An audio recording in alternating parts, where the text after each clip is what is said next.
Hey, how you doing? This is Kitch, and you are watching me play Warptorio. Actually, that is not true. You're actually watching me play Factorio Creative Mode because I wanted to look at just a couple of things. I've been gone again on another trip and have been away. I batch recorded a lot of stuff when I was playing around with some things, and a lot of you had made some suggestions on ways to go about basically transporting items in between different levels.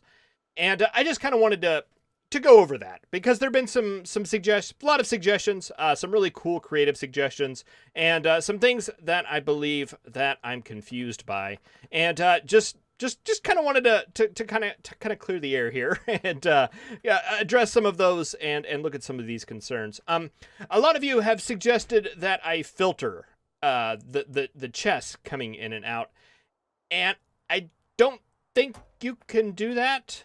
What? Okay, so here's what I'm assuming you mean. Like in a train car, where we can middle click and say, I only want copper plates to go into these sections right here. That would be extremely handy. The thing is I don't think you can do that with chests. I've been trying to click, and it doesn't work. I mean, we can set like some filters on like these sorts of chests, but as far I can't filter the like you can with the inventory, or you just can't do that in chest. At least not that I've been able to notice. Now I think I'm on the latest experimental version, .58, so I don't think anything's changed. So unless there's a mod or I'm just completely missing something altogether, I don't think that you can do that. Granted, it would be extremely handy.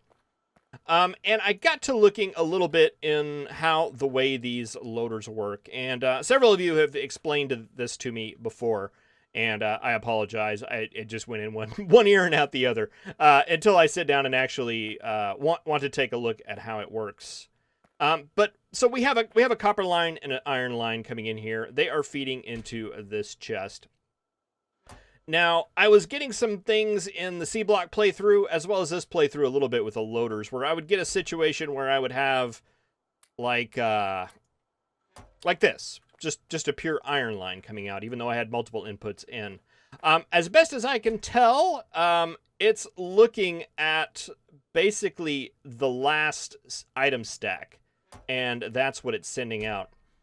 So you can see we've got copper here, and it's going out, and it's kind of alternating between these two because whenever the copper runs out, it's going to grab the iron, and we're going to consistently fill that up. If we were to take the copper away, we're going to go back to iron, and this is going to be pretty much stuck at iron. We're never going to get copper out of here because without a copper input, we're never going to get this last item to be filled with copper because it's only going to unload from the very last thing. If we put copper back in, that goes good, and we get our copper, we get our mixed line because it's alternating between the two. But if we do something like pull out the copper here, it's going to be iron for a while until all this area here fills up in the middle. See, it's still grabbing from the outside, and either this is going to catch up to this, or this is going to catch up to this, and whichever happens first, it looks like we're going to go to copper right about now. So that's kind of the way those work, and I was getting some concerns. This is me internally with not understanding these things fully about how we can possibly transfer stuff in between levels. So those are the basics. Let's go look at some of the advanced-er ones. These are some designs that some of you have submitted, and I just kind of wanted to go over them because I think they're kind of cool. So the way I have these set up here, the stone is like one level, and the concrete down here is another level, and I've got these loaders and chests kind of simulating the way that the transitions between the levels work. So if I grab like a science thing and just put it down like that, imagine that, right? Where this is like the top level up here with the stone, and this is coming down at the lower level, the area that we're transferring stuff to. I just try to imagine that. I've got some loaders and stuff to kind of simulate what's going on. It's not exactly what's going on, but it's good enough for what we're going to be demonstrating here. So this one was sent by Randy, and he laid this out, and so the idea here is that I've got another variation of this as well. But anyway, the idea here is that we've got these chests right here that are going to be simulating our lines. This is going to be like our iron production line. This is going to be our steel production line. This is going to be our copper production line. This is kind of simulating that. So this is where the inputs are actually going down to the next level on this belt right here. These guys are enabled only when their particular signal is less than 0, so they are not active unless that statement is true. But whenever it is, it's going to send some stuff down, and that's going to go into this chest, which is going to get teleported to the level below, and then sent out to here. Now down here, this would be kind of like a buffer chest, and then we would send stuff out. This is all kind of simulation stuff. This isn't like actual production stuff, by the way. And plus, there's some poetic license taken by me in order to take apart this stuff and try to figure out what's going on. But at the end of the day, the iron's going to end up here, the steel's going to end up here, the copper is going to end up here, and it's going to go off and get utilized by whatever happens. So the idea with this system is whenever we get low on a particular resource, we are going to send a signal back up to the next level to let this whole thing know. And actually, that's the way this other system works. They're just implemented a little bit differently. So in this case, what he's done is taken another item. In this case, an iron gear wheel, an iron stick, and copper wire to represent the demand of one of these items that we have up top. So in this instance, the iron gear wheel is representing iron. The iron stick is representing steel. And the copper cable is representing the copper plates. And it really doesn't matter what you put in here. It's just you want a translation of some sort to happen. So basically, these inserters right here are monitoring these individual chests for the resources. And whenever that reaches a threshold, in this case, 400, if there's less than 400 iron plates in there, this guy is going to activate and send this gear wheel back up to the top to say, hey, we need more stuff. So that iron gear wheel is going to go back into the up area and get sent back into this contraption right here. Now we've got a filter inserter here that is set to grab only those things. And when it does, it's going to read its hand contents and send it out to this little set of combinators down here, arithmetic combinators, that are going to take that signal coming in, multiply it by, in this case, a negative 100. These are numbers that you would want to tweak for your setup. But it's going to multiply that by a negative 100 and then send that out as an iron plates signal. So what this is saying is for each gear wheel that we get in, that is a signal for the system to send out 100 iron plates. Same thing with the copper. If I get a copper cable, multiply that by 100 and send out this copper plate. Etc. And that goes into this right here, decider combinator set up to count with a cancellation reset signal that is currently off. But this counter is then what is set over here to these inserters. And we're saying if a iron gear wheel comes in, it's going to send a negative 100 iron symbol out, and that's going to get tallied in this arithmetic or decider combinator in our counter here. That signal is going to go over to this, and since that iron is going to be less than 0, we're going to enable that stack inserter, and it's going to add its hand contents to that count so that brings it back up to 0. Wow, that was a lot of stuff. easy to follow. Took me a little while to figure it out, but I think I do. Okay, so what we want to do to see this system operate is take like this chest right here, and let's get our iron plate count below 400. So we'll just take this stack out. That is going to send this iron gear wheel. I don't know if you can see it, but that gets counted. That sets this count to that. And that's going to keep going until it's greater than 0. And our iron gear wheel is going to come through here and go back into the system. And if it's greater than 400, it's going to stop, but it's not in this case. So it actually got sent back up. And it's going to go through and ask for another 100. This yellow belt here is yellow. It probably could be, it needs to be tweaked a little bit. I'm sure in the picture that he sent me, it was optimized a little bit better. The problem is if your gear wheel goes too fast, it goes around and gets counted several times before the iron actually comes down here and gets into the chest. But now you can see we have 504 steel iron in the steel chest, which is greater than 400. So our iron gear wheel is just hanging out here. It's a pretty cool little system, and we can actually mix this up a little bit. Let's go ahead and take the iron out. Let's take a chunk of steel out, and let's take some copper out as well. And that's going to send those 3 items up here. And this system up here is going to just send out the stuff, and that is going to keep going until our chest buffers are back up. So, that solves the problem of being able to send a signal from the lower level to the top signal. Since we can't connect the circuits directly, we just kind of give a... we set up our own little network, basically. Our own little message protocol in order to come up here and send it up to the top level, interpret that, and then take an action based off of what is coming in. All right, and we're caught back up. Fantastic. All right, so this design over here is very similar to this one up here in what it's trying to do. It's trying to send signals from the lower to the top, but it's implemented just a little bit differently.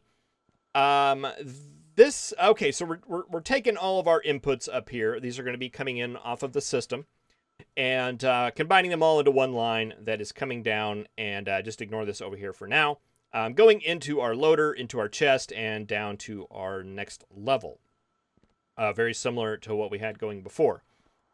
We are taking off iron here and copper here and sending them over to these buffer chests. Now, he was actually using loaders, but since we can't technically use loaders, we can't build loaders, I set up basically a buffer chest system, and it's probably a lot crazier than it needs to be. Probably a lot bigger footprint than it needs to be, but this is all just trying to figure out how it works here. And I apologize, Nathan. I have taken this thing apart trying to figure it out, but I think I got it. I think I got it. Some of the numbers have been tweaked as well, but just for kind of demonstration purposes. Okay, so our iron's going to come in here. It's going to branch off here, and it's going to get put into these chests. Where it's going to be buffered up and sent off into this, where it's going to go out into this void chest, which simulates basically everything being built out here. Iron up here, copper down here, exact same story. So this is not a flow through, I should say. I've got this into the barrel or into the belt curled up. I don't know if you can see that there, but it doesn't actually continue on. That's so everything will actually go through the buffer chests. And that is going to that, and we've got a red wire here that's basically counting everything that is currently in these buffer chests. And over here, I have a single inserter that is saying if there are less than 20 iron plates, that's a number that would need to be adjusted for throughput purposes. But for demonstration, I chose 20. If there are less than 20 iron plates in all of these chests, we're going to activate this inserter. And what this inserter is going to do is it's actually going to pick up an iron plate and send that out onto this inserter. So that iron plate is going to be our signal that says that we need more iron. So that iron plate is going to travel over here, or copper plate is going to travel over here into this area, where it's going to get sent back up into the next level. That's going to come in here. It's going to merge back into that main line, but not before it gets counted by this guy right here. This guy's going to count it, and it's going to move this over into this counter that's going to keep track of the items that have come back, the signals that have come back. But it's going to take that signal, multiply it by a number. In this case, I used 10, but you'd want to adjust that for how many items you want one iron coming up, how many items you want that to represent going back. Again, I scaled these numbers about just for demonstration purposes. So in this case, if I see an iron come in, I want to send 10 out. So that increments that counter. That gets sent up into into this, which is enabled when this is greater than 0, so that's going to activate that. This is going to count the items that have been added and put it into this counter over here, which is just going to negate that signal and send it out and combine it with this one. So these two together basically control what we need. And looking at premature optimizations, we could probably combine that counter, couldn't we? Yeah, I think we could. But we already didn't do that already. So that's going to make that work. So let's see what we can do to get this guy going. What we should be able to do is just take a single iron plate and throw that in there. That's going to get sent out by that inserter. It's going to come up here. It's going to get counted. Boom. And that's going to do a signal to send 10 out. And while this is still less than that, it's going to keep sending those plates back. And this is going to be an indicator for it to actually send more and more iron. If we want to get the copper going, we can go ahead and throw just a couple of pieces of copper in there.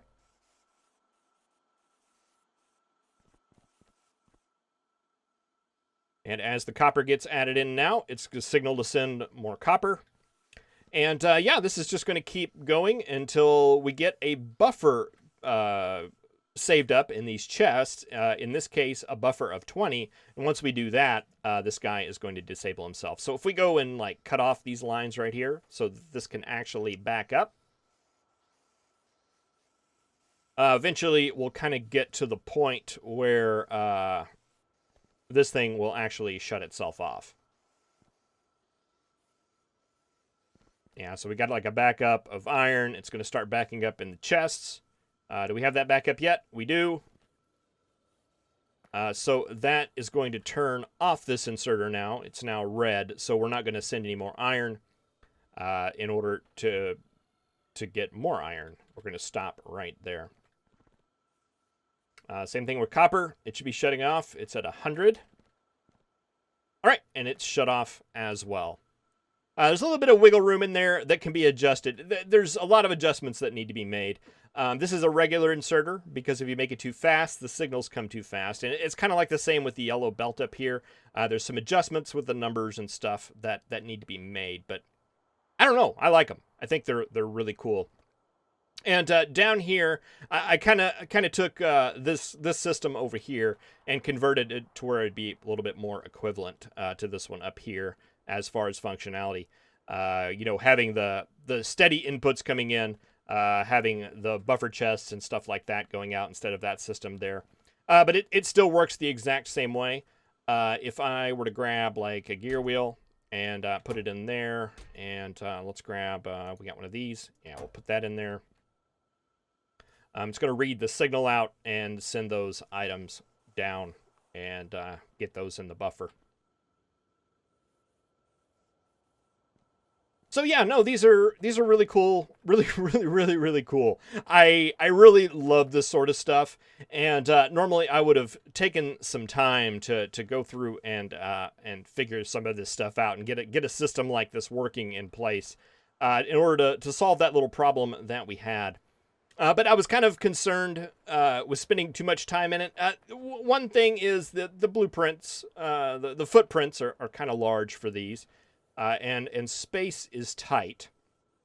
And boy, we just seem like we're so close to actually finishing. So let's go ahead and roll the intro, and we will get back into Warptorio.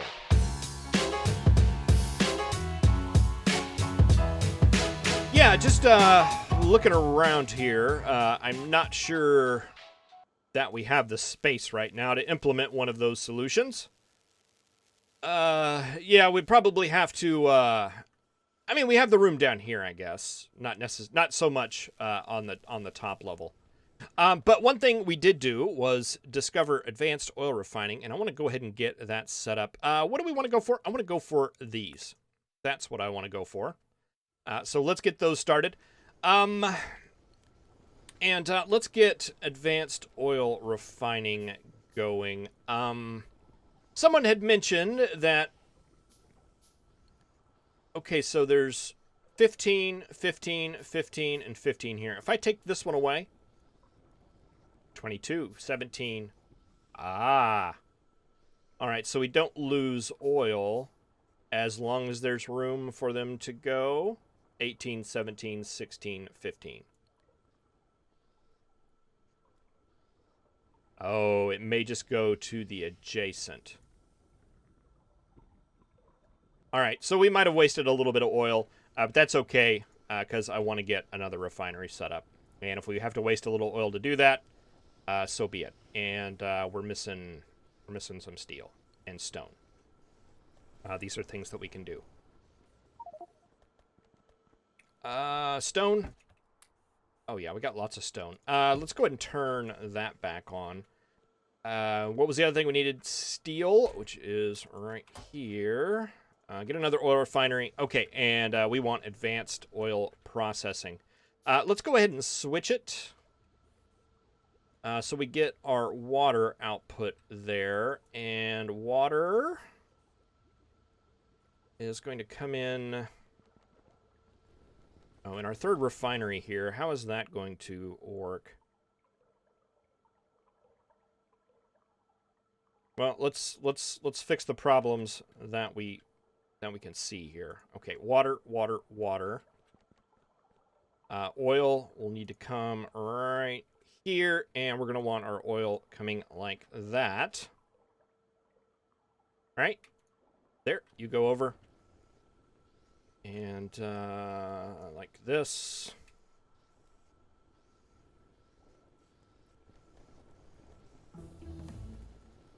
Get that in, get that in. This just needs to go that way. That just needs to go that way. This needs to go those ways. All right, personal roboport. Excellent. Excellent, excellent. Personal battery? Yes. We're leading up to something here. Don't know if you can tell. All right, so that gets all that. We just need to get water up there. That's not going to be very friendly. We can't bring it up. Looks like we could fit it in right like that. All right, and that gets all three of those refineries going. And that's going to increase our petroleum production and should help out with some of these other items. We were not making a lot of sulfuric acid because of a petroleum backup. That should definitely help with that. How is heavy oil doing? It's at 0. Light oil? Light oil is actually a problem. Let's just go ahead and put a little tank right there. And hope we get attacked a little bit so we can get rid of some of that stuff. I thought I just heard... Oh, maybe that was science.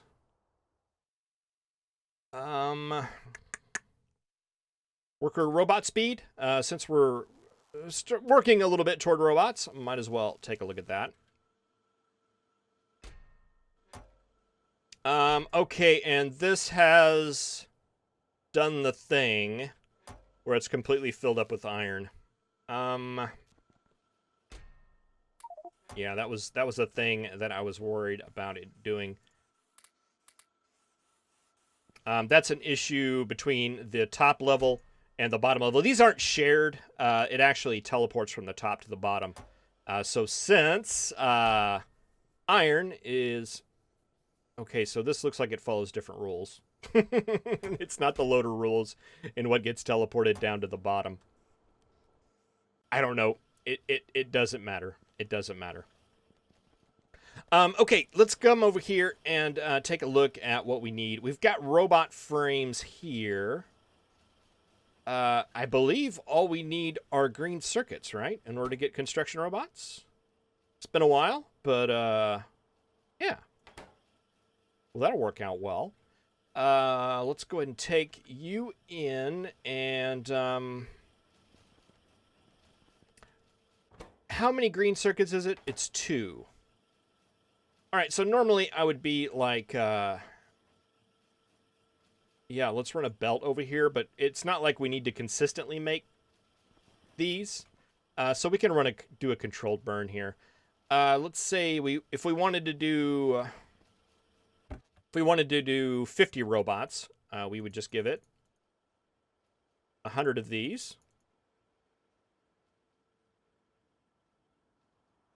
All right, and that'll give us 50 bots, right? That's the way math works. Oh, and you guys make just like at ludicrous speeds. All right, we'll have construction robots here very, very soon. We can work on logistic robots. I don't know that they're going to be particularly helpful until we get like the chests, which don't come till much later. Where are those? Right here. Yeah, we need yellow science for that. But those will get going. What do we need for all of our stuff here? Personal roboport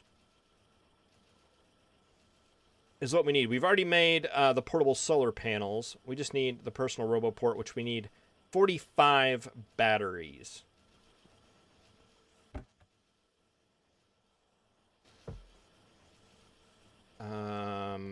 Batteries. That's what we were kind of working on before. And, you know, I just caught that out of the corner of my eye. Let's grab all that plastic and put that in this box up here. Just to get all that going again. How are you doing? Not very great. How are we doing? Oh boy. This doesn't look good out here. I don't think we're gonna make it. Okay, well let's check batteries real quick, and then we'll start packing up. We have 71 batteries. That's enough to make one of these. Had we some iron gear wheels, which shouldn't be a problem. Make one, and I can almost make two. Oh, 3 more batteries. 3, 44, one more. 45. All right, let's queue both of those up. All right, well, I think what I'm going to do, we're getting blue biters. This is not good. Yeah, I think I'm going to go ahead and pack stuff up. I don't think we're going to be able to make it to the next level. But thank you very much for watching. I really appreciate it. I will see you next time. Have a good one.